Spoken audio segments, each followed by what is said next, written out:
Good afternoon, YouTube and Chucky 2009. And tonight we're going to be talking about joint prep and specifically beveling material before you weld it, and a little bit on how to do it, but mostly just why it's important.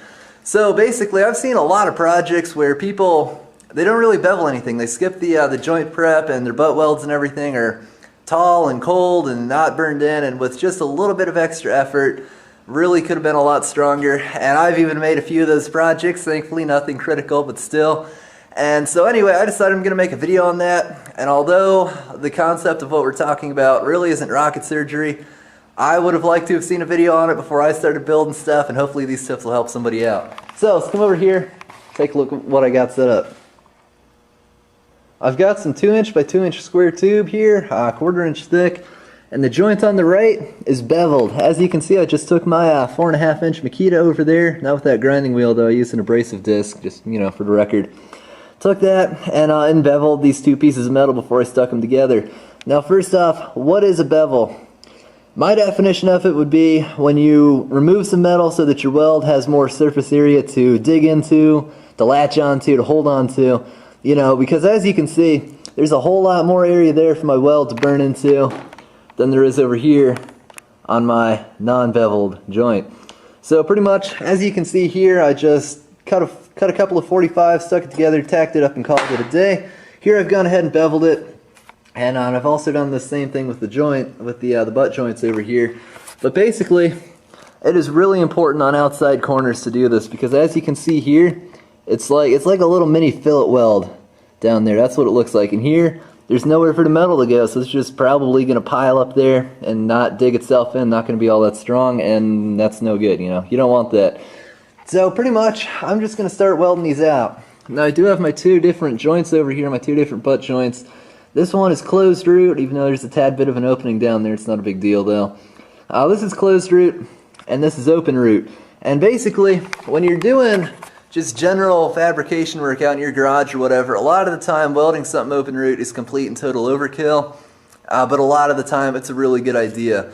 Anyway, I'm just going to start welding this out, and we're just going to compare things afterwards and see how they came out, and you know, you'll see the difference and why it's important. So let's do it.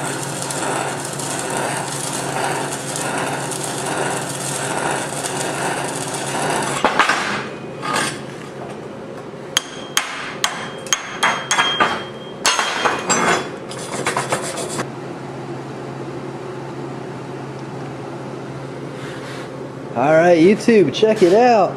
I got both of these pieces all nice and welded out, and well, this is what we got. This is the miter joint here. I ended up putting in 3 passes. The first pass with 3/32 70/18 was closed root, obviously, and then 2 passes on top of that. As you can see, the weld is pretty flat with the material. I'm sure there's a little height there, but really not a lot at all. It's flat. You can tell it's burned in there. And in contrast, over here on the piece that we didn't bevel, it's not. I could only fit 1 pass in there. Obviously, just the pass you're seeing on top. And if you look at it from the side, that's a nice, tall, ugly weld right there. And to be honest, it burned in more than I thought it would, because you can kind of see, you know, the metal get dug out ahead of the puddles you're welding along. But that's not going to be nearly as strong as this over here. And you know, it's not the welds, it's mostly just the joint prep. That's really what it comes down to. And we got pretty much the same thing going on here. This is what just the first pass looked like. This one I only did 1 pass on, and this one I did that first pass, and then I did the 2 passes on top of it. Not my best work, but I'm out of practice. And the tricky thing about welding a small tube, or really anything this narrow, is if you start here, by the time you get to here, you're doing well, and then you're done. So, you know, but anyway, that could, if this was on a project, I'd definitely give that another 2 passes, but that's just to show you guys what the first pass looks like. As you can see, it's flat, it's burned in there. You know, we got a lot of penetration.